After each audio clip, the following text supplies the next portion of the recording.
Méditation du 15 juin. Avant d'expirer, inspirer. Il y a 3 moyens de croire, la raison, la coutume et l'inspiration. Citation de Pascal. C'était en 1934. Michael, un pasteur baptiste afro-américain, était en visite en Allemagne. Là-bas, au pays de Luther, il a découvert les écrits de ce moine du XVIe siècle qui, inspiré par la Bible, a changé l'Europe et le monde à jamais par l'intermédiaire de la réforme protestante. Michael a été particulièrement impressionné par ce que Luther avait écrit contre l'oppression. Comme il s'agissait également de son combat dans son propre pays, il s'est complètement identifié à lui, à tel point qu'il a décidé de changer de nom. Il a changé son nom de Michael King à Martin Luther King. Lorsqu'il est rentré dans son pays, aux États-Unis, il a dit à son fils de 5 ans, « À partir de maintenant, je m'appellerai Martin Luther King Senior et tu t'appelleras Martin Luther King Junior. » C'est ainsi que ce grand personnage qui a également changé son pays et le monde à jamais, inspiré par la Bible, a reçu son nom. Luther et Martin Luther King sont tous deux des modèles de la manière de vivre selon une conscience individuelle nourrie par la parole de Dieu. Des modèles de la manière de rester ferme face aux institutions, sociétés et mentalités oppressives qui nuisent aux autres. De la façon dont un simple moine, un simple jeune homme afro-américain ou une femme ordinaire comme vous et moi peuvent faire la différence dans leur entourage. Comme l'a dit Jésus, à quoi comparerai-je le royaume de Dieu? Il est semblable à du levain qu'une femme a pris et introduit dans 3 mesures de farine jusqu'à ce que la pâte soit toute levée. Luc 13, versets 20 à 21.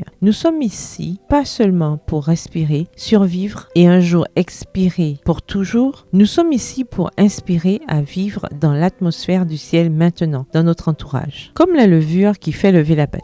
Je ne doute pas que, dans notre petite sphère d'influence, nous puissions inspirer le changement. Car une idée est une chose puissante. Une idée fondée sur l'amour pour les autres est transformatrice. Mais une vie fondée sur l'évangile et vécue avec sincérité, simplicité et détermination change radicalement et pour toujours d'abord nous-mêmes, puis ceux qui nous aiment. Une vie basée sur ma relation avec Dieu, sur le fait de savoir que je suis sauvé par la foi et non par les œuvres, sur le fait de reconnaître qu'il ne rejette personne et que c'est l'Esprit Saint qui produit en moi le vouloir et le faire selon son bon plaisir, est une source d'inspiration. Le verset du jour se trouve dans Romains 14, verset 19. Ainsi donc, recherchons ce qui contribue à la paix et à l'édification mutuelle. Bonne journée, que l'Éternel vous bénisse.